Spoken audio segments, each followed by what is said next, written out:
কাজ করে ভোট চাইব, কাজ না করে আগামী দিনে ভোট চাইতে যাব না, সোজা সাপটা নিজের প্রতিজ্ঞার কথা আজ জনসমক্ষে বলে দিলেন বিশালগড়ের বিধায়ক সুশান্ত দেব।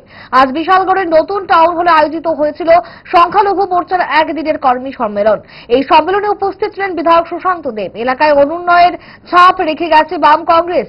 বিশালগড়ের উন্নয়নে মাথা ব্যথা ছিল না তাদের, আক্ষেপের সুরে বক্তব্যে জানালেন সেই কথা। এদিনের কর্মী সম্মেলনে উপস্থিত থাকতে দেখা যায় ত্রিপুরা প্রদেশ সংখ্যালঘু মোর্চার সভাপতি বিল্লাল মিয়া, ত্রিপুরা ওয়াকফ চেয়ারম্যান মবস্বর আলী, বিজেপির মন্ডল সভাপতি তপন দাস সহ অন্যান্য নেতৃত্ব। আমাদের আমি সব কাজ করে নিয়েছি, আমি বলবো না আমাদের সরকার সব কাজ করে নিয়েছে। 25 বছরের সিপিএম এর অপশাসন, কংগ্রেসের জুট আমল এই রাজ্যটাকে, এই বিশালগড়টাকে ধ্বংস করে দিয়েছিল।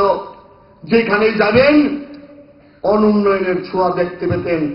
কিন্তু আমরা চেষ্টা করছি এই 25 বছর কংগ্রেসের শাসন, সিপিএমের শাসন যে ক্ষতিটুকু আমাদের করেছে, আমরা 2 বছরে আমরা সেটা রিকভারি হয়তোবা করতে পারছি না। কিন্তু আমি দায়িত্ব নিয়ে বলছি, আমি যদি মানুষের জন্য কাজ করতে পারি তাহলে আগামীতে আপনাদের কাছে ভোট চাইতে যাইব। যদি কাজ না করতে পারি ভোট চাইতে যাইব না, এটা আমি দায়িত্ব নিয়ে বলছি।